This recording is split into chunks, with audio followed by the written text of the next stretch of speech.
All right, people, so normally what we do every fall is we give you guys a nice little tour. I do this in the spring, I do this in the summer.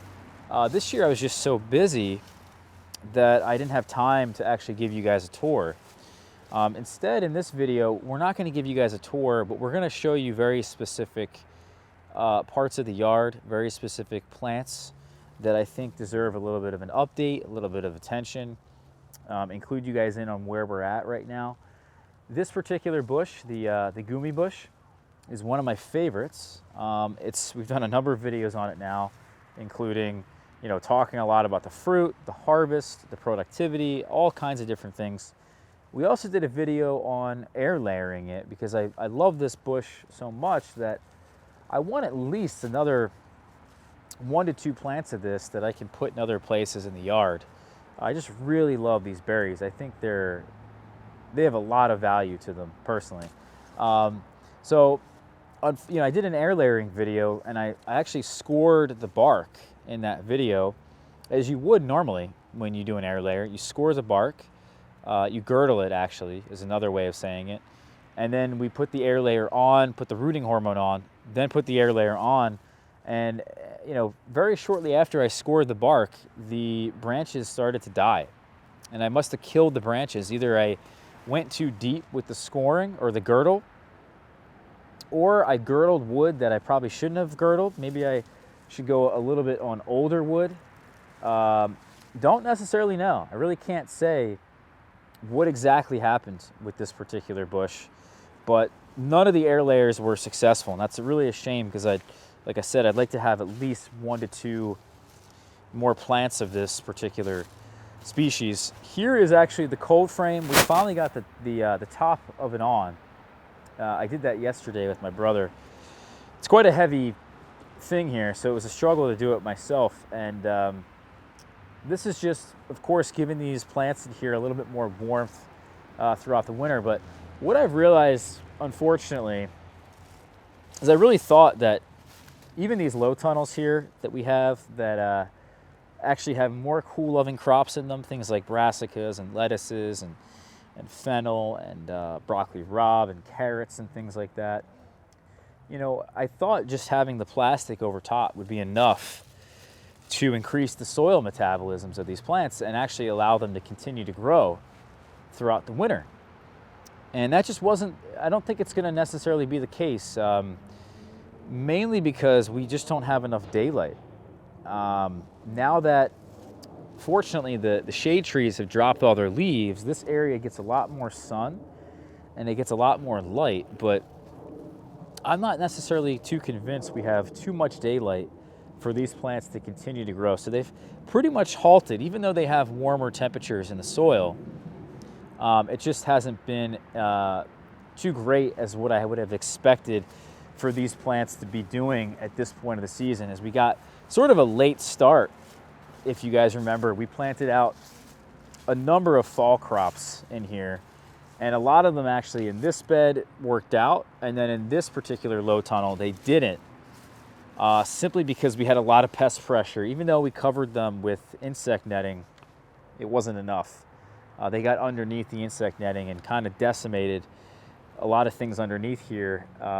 The cold frame stayed steady and stayed strong, and it wasn't even covered. As I said, I just put the cover on top. So we had really just marginal success, I think, and we really need to set up in the future, having these plants really get established well going into this portion of the year, because you got to have, I think at this point, them all really established or where you want them, because they're just not going to grow all that much from this point on. And that's really key, I think, for this whole, overwintering all this food and having it here kind of like a fridge all wintertime. And at least in that sense, we have succeeded in some sense, but yeah, not as nearly as successful as I would have liked to have been with this whole area. So let's move on.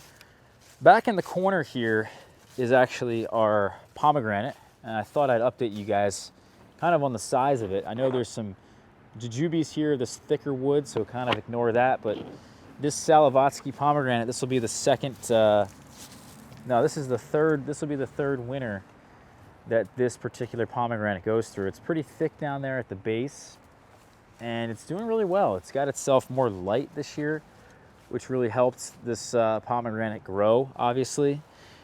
So we'll keep you guys updated continually on that one. I know some people were very interested. Oh, also, we had some sugarcane back over here.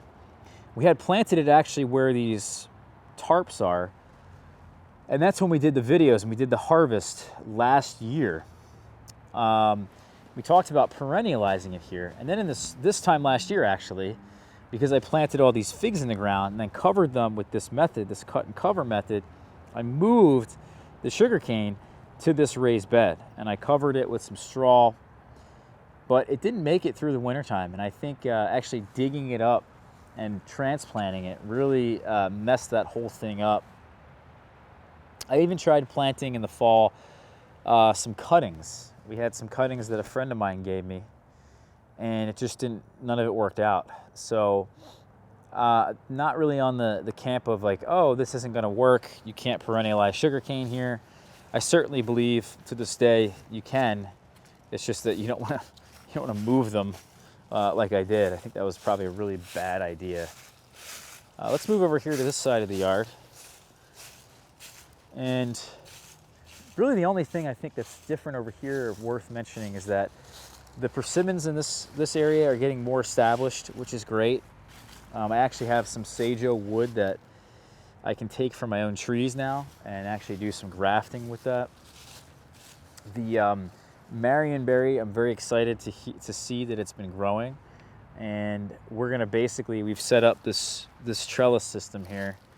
It's really just a couple T-posts in the ground, and then we have a wire attached at the top, which basically we'll just train them up to this top wire, and you can't even see it, but we'll train them up there, and we will basically let them sprawl out along this wire, and then therefore this will kind of be the trellis. And then in the winter we take them off the trellis, put them down on the ground, and I have to cover them for the winter just because they actually won't get through the wintertime here. You gotta cover them.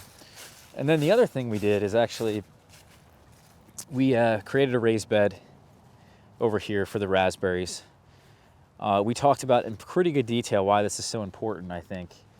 But I really do believe that in northern climates, you got to get the raspberries, the blackberries, the Marionberry, you got to get them warmer soil temperatures because their metabolism just won't be high enough.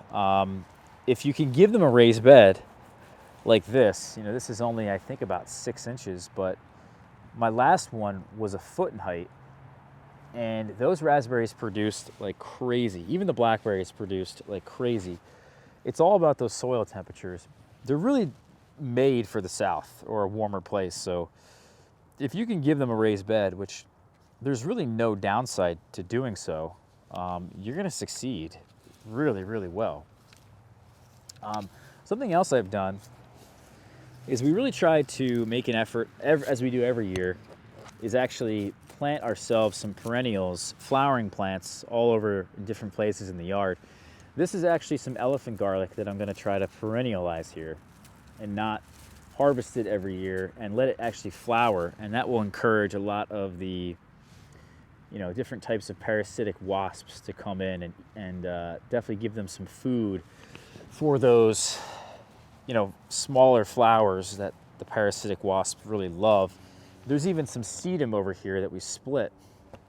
I planted another one right next to it. And I've been just doing that with the fennel. There's bronze fennel everywhere on this property. We have bee balm all over the place. I've really made an effort this fall to really plant a lot of these things. Here's actually some more fennel. And yeah, we're just gonna have a better ecosystem here of bugs. Now, here's more of the figs. Not a whole lot to talk about in terms of them. We are gonna leave this one here completely unprotected this winter, and I wanna see what the deal is with this particular tree. I didn't even prune it, didn't touch it. This is called Texas BA1. and it is a really a very similar variety to Smith, but people believe it's different. So people actually believe, and even Edible Landscaping has stated on their website, that if you can keep it out of the wind, which this is a very windy spot, maybe the fact that it's against the house is going to help it, but if you keep it out of the wind, it'll survive in a zone 7. And I don't know if that's the case. We're going to find out. I really like this spot. The wood is decently lignified on some of these branches, so I am kind of hopeful, and I want to see just what the heck's going to happen. Worst case scenario, I dig it up in the spring and use it as rootstock. That was kind of my plan, but if not, then it's just a giant tree here and will produce a lot of fruit if it does indeed survive. I could also do a wrapping demo here and just bring all these branches together and wrap it up, but I think we're going to do this as a nice little experiment. I have a number of trees also in the front of the house that are there for this exact reason. Is we have a hardiness experiment goes on out there. Here's a little grapevine, actually. This is the Everest seedless that we planted against the house, and I have it just going along this gutter, which is probably not going to last. It's not going to work out maybe forever, but we'll see. I don't know. The figs back here are going to get in their way, and also this gutter is not very sturdy. You know what I mean? So who knows what we'll do.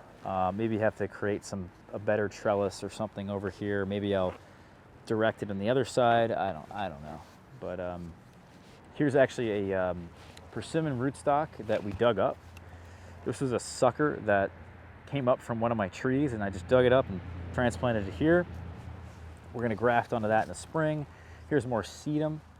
Again, we planted this sedum all over the place to try to really encourage these parasitic wasps. And here's a younger tree that we actually bought from Edible Landscaping. A number of persimmons all over the place. And here's actually our citrus. This is a seedling of Flying Dragon, but it's an improved seedling, I believe, of Flying Dragon. Man, I don't remember. There's actually a name for this, but should produce fruit at some point, and it's been getting through the wintertime here, and it looks like it's about to get really established and take off next season. This persimmon, guys, did nothing this year. Unfortunately, dropped again all the fruits, and you can see along these branches just how many fruits it could have put out. I mean, we're talking easily 500. So what I'm going to do this year is actually come in here into the middle of the tree when we do our pruning demo again, is I think I'm going to wait. By the way, I normally would prune right about now, maybe even around Christmas time, but I'm going to wait till the late spring and maybe see if that has any effect. But I'm going to cut out the entire middle right here. So I'm going to make a cut basically right here. This is going to take out all this growth up here and open the center of the tree, giving it more light. And that light penetration hopefully will help it actually keep its fruits. But you can see like this whole branch will get cut right here. So this whole thing is going to get taken out. And that opens up again the center and allows more light to branches like this and other scaffolds that you can see, like this scaffold and the one that goes off that way. All right, let's keep going. What else do we have to show you guys? Not a whole lot left. We got the figs in the front, hardiness experiment, as I've said. Trying to see if those things can survive the winter here. I want to show you guys the tea. Camellia sinensis. Makes green tea, black tea, white tea. Hasn't taken any damage here, really. No cold damage either winter. This will be its third winter. Weird spot I have it in here. It really doesn't get a whole lot of light, which I don't like. I'd rather have it in more light, but whatever reason, it's just this spot here is getting it through the winter. So maybe that has something to do with it. And that's why I planted it here. But it's flowering now. In fact, some of the tips could definitely harvest and make myself some tea. Although this is definitely not the best time, but you can see some of this tender green, pale green stuff. You could basically harvest this. I may tip these plants. I probably should tip this to get it to branch out a little bit, maybe a little bit bushier rather than so long and lanky. And what do we got over here? The persimmons on this side of the yard are really getting established. I'm liking this. You can see just how large some of these guys are, and even some in the front here. Really starting to take off. We have, this is our, what is this guy? Our Girardi mulberry. We got one to graft and to take, and it grew rather decently. I'm gonna probably take some of this wood and do more grafting, because I actually have some seedlings that just keep popping up because of the birds, and I'm gonna graft right onto that and have another Girardi right next to it. Because we had a Romeo or Juliet bush cherry here, and I decided to move it next to the other Romeo or Juliet, because I really didn't like the fact that, you know, it was so far away. They didn't fruit this year, which I think is a large part of it has to do with the fact that there wasn't enough pollination. And then this guy here, this Che, is just digging itself in, dropped all of its fruit once again. Maybe next year we'll cross our fingers as we do every year, and hopefully we'll get something. I don't know. Be a long shot, but yeah, who knows?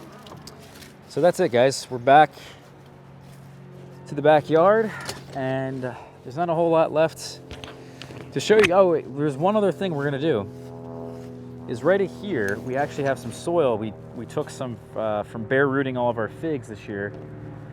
Put the soil over here, and this is gonna be a raised bed for my strawberries. We're gonna construct a raised bed over here. It's gonna be 3 foot wide by 12 foot long, and I'm gonna plant all the strawberries. We have some Rucker Scarlet here. I have some Purple Wonder over here.